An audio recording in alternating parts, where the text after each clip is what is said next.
Ciao my friends, welcome to my channel. This is where I teach you easy recipes for everyday cooking, and today is this cheesy mac and cheese that I'm going to share with you and how I put it together, and a very simple trick that's going to give your mac and cheese lots of flavor. Pronto? Allora andiamo a cucinare.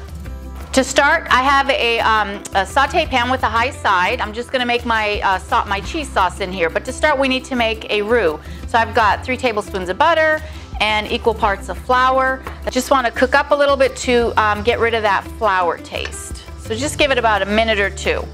So one of the tricks I do with mac and cheese is I take some milk, I take about a half of an onion, and I just cut it up in large pieces, and I just steep the milk over medium flame, stirring it so it doesn't scald on the bottom for about 5 minutes, and that's going to enhance that flavor of your milk by giving you an onion flavor. Now you don't have to do this if you don't want. You could just add like 2 tablespoons of onion powder, but I've tried it both ways, and this way I really think it infuses that onion flavor in the milk. So once our onion has infused and it's cooled down, we want to strain the onion pieces out. And one of the things you want to remember, you need to cool the milk down because you can't add hot milk to a hot roux. It's cold to hot. So our roux is hot, so we add cold milk. So we've got about 4 cups of our onion infused milk. We want to slowly add it to our roux, stirring as we go along to remove any lumps. As the milk starts to heat up, you will notice it will start to thicken.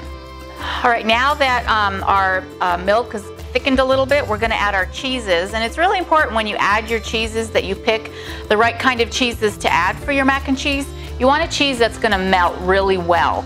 So we've got Gruyere, we've got a Sharp Cheddar, I've got some Parmesan Cheese, and then we also have some Mascarpone. You could even use mozzarella or brie, any type of a cheese that melts well. And I would also highly suggest grating your own cheese, not buying the ones that are already pre-grated, only because they add a kind of coating on the cheese so that it doesn't stick.